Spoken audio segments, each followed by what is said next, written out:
شاہد اسلم کو جو آج ہم خراج عقیدت پیش کر رہے ہیں، اب ایک ایسے شخص سے بہتر تو وہ ڈکٹیٹر ہے کہ جو کم از کم بے شرموں کی طرح سب کچھ کرتا ہے، لیکن ایک ایسے بزدل ایک سیاسی لیڈر کو کیا کہیں گے کہ جو خود کو کہتا ہے کہ میں لیڈر ہوں، مگر اس کی لیڈرشپ کے اندر یہ سب کچھ ہو رہا۔ اور یہ وہ لوگ ہیں کہ جن کی گاڑی میں جعلی ہیروئن کے تھیلے رکھ کے مقدمے بنائے گئے ان پہ، جن کو اٹھا کے ان کا سر کی گنجا کیا گیا، حجامت کی گئی، ان کی بھوئیں منی گئی، ان کے ساتھ اتنا کچھ ہوا، اور آج ان کے دور میں ان کی وزارت کے نیچے ملزمان کو اسلام آباد پولیس گرفتار کرتی ہے اور پولیس مقابلے میں مار دیتی، انہی لوگوں کی وزارت کے نیچے۔ اور ہم شاہد اسلم کو جتنی بھی خراج تحسین پیش کریں، میں سمجھتا ہوں کم ہے کہ جو ہمارے حکمران ہیں یہ تو اپنی حفاظت نہیں کر سکتے، یہ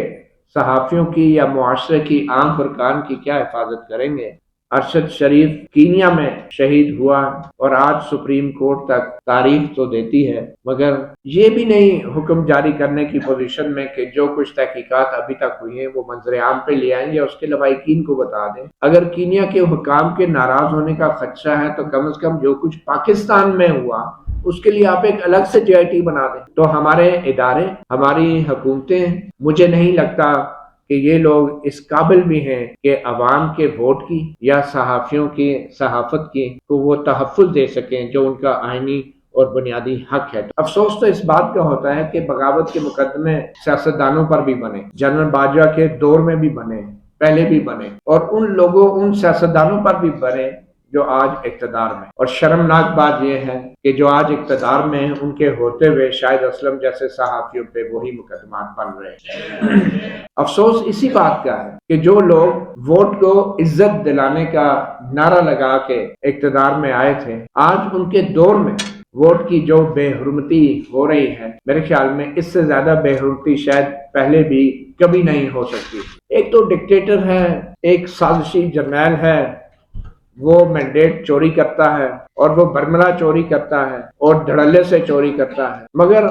ایک ایسے حکمران اور ایک ایسے وزیر اعظم یا ایسے سیاستدان کیا کہیں کہ جو خود کو وزیر اعظم کہتا ہے، عوام کے مینڈیٹ کا محافظ کہتا ہے، ووٹ کے عزت کا رکھوالا کہتا ہے، اور اس کے باوجود بھی اس کے دور میں صحافیوں کو ہتھکڑیاں لگتی ہیں، سیاستدانوں پہ بغاوت کے مقدمے بنتے ہیں اور ان کو جیلوں کی سیر کرائی جاتی ہے، اور اس سے بڑی نااہلی اور انکمپیٹنس کیا ہوگی کہ پھر ان کے ادارے ایسے لگائے گئے سنگین الزامات کو ثابت بھی کرنے میں ناکام رہے۔ کہ شاہد اسلم نے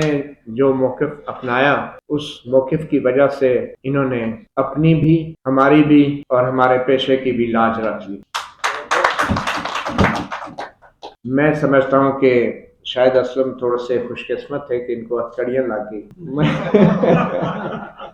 کم از کم میرے سے زیادہ خوش قسمت تھے اور عدالت میں بھی پیش ہوئے، مگر جس جرم میں ان کو ہتھکڑیاں لگائی گئی وہ جرم ایسا ہے کہ جس کو سن کر انسان ویسے ہی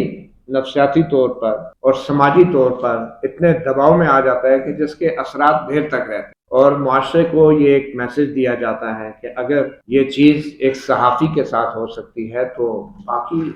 کس کھیت کی مولی ہے۔